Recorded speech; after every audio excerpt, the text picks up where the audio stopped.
नमस्कार, खबर समय जगत में आपका स्वागत है। मैं हूं आपके साथ अंकिता और आइए अब खबरें देखते हैं विस्तार से। भोपाल मध्य प्रदेश में विधानसभा चुनाव की तारीखों का ऐलान के बाद सियासत तेज हो गई है। इसी कड़ी में कांग्रेस राष्ट्रीय प्रवक्ता रागिनी नायक, सुरेंद्र राजपूत और प्रदेश मीडिया विभाग अध्यक्ष के मिश्रा ने मीडिया से चर्चा की। कांग्रेस नेताओं ने कहा कि पार्टी इन चुनाव तारीखों का स्वागत करती है। रागिनी नायक ने बीजेपी पर निशाना साधते हुए कहा कि प्रदेश की जनता कह रही है कमल का फूल हमारी सबसे बड़ी भूल। उन्होंने कहा कि वी डी शर्मा कह रहे हैं कि कमल के फूल की दिवाली होगी, लेकिन जनता इनके फूल का दिवाली पर दिवाला निकाल देगी। अब बारी गुलाब के फूल की है। कमल का समय हो चुका है। बीजेपी अब इंटरनल सर्वे में ये पता लगा रही है कि सबसे कम वोट से कौन हार रहा है। रागिनी नायक ने कहा कि मध्य प्रदेश में हवा का रुख बदल चुका है। अब जनता मध्य प्रदेश में तख्ता पलट के लिए उतावली है। हमें विश्वास है कि चुनाव आयोग निष्पक्षता की हर कसौटी पर खरा उतरेगा। निशा बांगरे की गिरफ्तारी को लेकर रागिनी नायक ने कहा, केवल अपना त्याग पत्र देने के लिए एक आदिवासी डिप्टी कलेक्टर को पुलिस के डंडे खाने पड़ रहे हैं, उनके कपड़े फाड़ दिए गए। ये सरकार तानाशाही की पराकाष्ठा पर पहुंच गई है। प्रेस के सभी साथियों को नमस्कार करती हूँ, अभिनंदन करती हूँ। आज से चुनावी बिगुल आज से बज गया है। भारतीय जनता पार्टी और शिवराज सिंह सरकार की विदाई का उद्घोष भी इसी बिगुल के साथ आज से शुरू हो गया है। तो आचार संहिता, चुनाव आयोग, चुनाव की तारीख, घोषणावीर मुख्यमंत्री, एन चुनाव से पहले झूठी घोषणाएं, इन सभी के विषय पर के मिश्रा जी ने बहुत अच्छे से प्रकाश डाला। मैं बस कुछ अपने अंदाज में दो चार बातें और जोड़ना चाहती हूँ।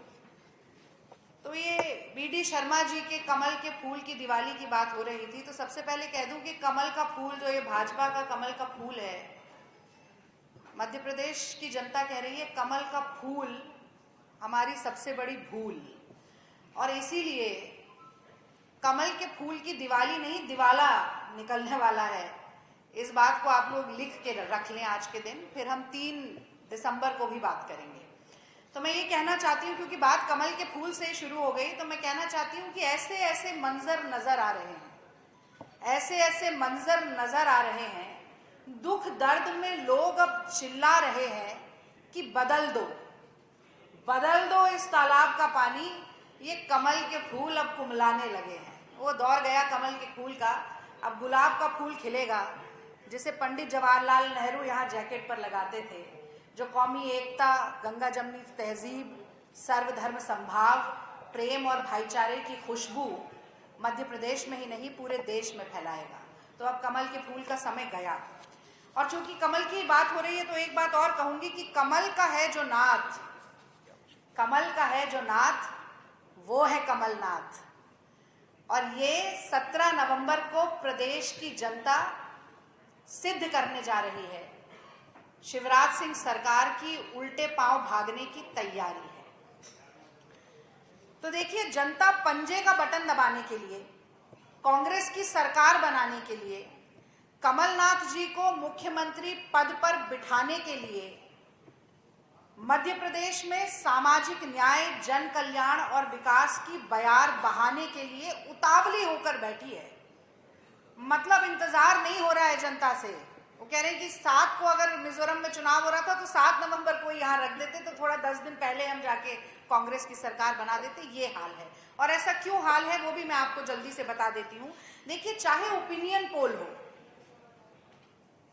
घोर कांग्रेस विरोधी चैनल भी मजबूरन कांग्रेस को ही आगे दिखा रहे हैं, क्योंकि वही सच्चाई है। चाहे ओपिनियन पोल हो या भाजपा के आंतरिक सर्वेक्षण हो, ज्यादातर जो इंटरनल सर्वे होकर आती हैं, राजनीतिक दल कराते हैं, तो उसमें यह पता लगाया जाता है कि सबसे ज्यादा वोट से कौन जीत रहा है। भारतीय जनता पार्टी की मध्य प्रदेश में यह हालत है कि आंतरिक सर्वेक्षण में यह पता लगा रहे हैं कि सबसे कम वोट से कौन हार रहा है। तो ये उल्टी गंगा बह रही है। चाहे ओपिनियन पोल हो, चाहे इंटरनल सर्वे की बात हो, चाहे शिवराज सिंह जी के सहानुभूति बटोरने वाले भाषण हो, मामा जा रहा है, भाई जा रहा है, बचा लो, किसी तरह बचा लो, तो चाहे सहानुभूति बटोरने वाले भाषण हो या फिर एन चुनाव से पहले झूठी घोषणाएं हो। 53,000 करोड़ की, अभी कल परसों 53,000 करोड़ की घोषणाएं कर दी, जबकि वित्तीय कर्ज ये 4.5 लाख करोड़ का प्रदेश पर पहले ही चढ़ा चुके हैं मामा जी। चाहे डैमेज कंट्रोल करने के लिए केंद्र से बुलाकर तथाकथित बड़े नेताओं को लड़ाने का पासा पलटने की बात हो, अरे भैया कहां डूबती कश्ती में हमें सवार कर दिया, कोई लड़ना ही नहीं चाह रहा है चुनाव। तो चाहे ये पासा पलटने की बात हो या फिर टिकट कटने वालों के उग्र होते जा रहे विरोध के स्वर की बात हो, चाहे जन आक्रोश यात्रा की लगातार दिख रही सफलता की बात हो, या भारत जोड़ो यात्रा में राहुल गांधी जी और कांग्रेस पार्टी को मिले अपार स्नेह की बात हो, ये सारे चुनावी समीकरण, ये सारे धरातल के समीकरण, ये सारे जनता के समीकरण केवल एक बात की ओर इशारा कर रहे हैं, और वो बात ये है कि मध्य प्रदेश में हवा का रुख बदल चुका है, ऊंट दूसरी करवट ले चुका है, ये तख्ता पलट होने वाला है और कांग्रेस पार्टी यानी कि जनता का समय आने वाला है।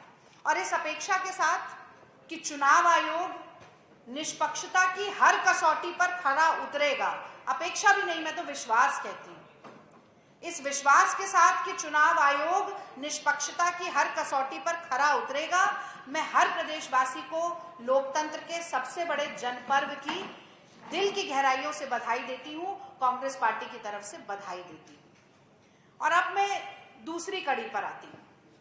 राहुल गांधी जी का कल पुनः आगमन है मध्य प्रदेश की धरा पर, और मैं इन पंक्तियों के साथ, देखिए मुझे बहुत अच्छा लगता है, थोड़ी साहित्यिक भाषा हो, कुछ हम सुरताल में बात कहें, तो मैं ये जरूर कहना चाहती हूं कि वसुधा का नेता कौन हुआ, वसुधा का नेता कौन हुआ, भूखंड विजेता कौन हुआ, अतुलित यश क्रेता कौन हुआ, नवधर्म प्रणेता कौन हुआ, जिसने न कभी विश्राम किया, विघ्नों में बढ़कर काम किया।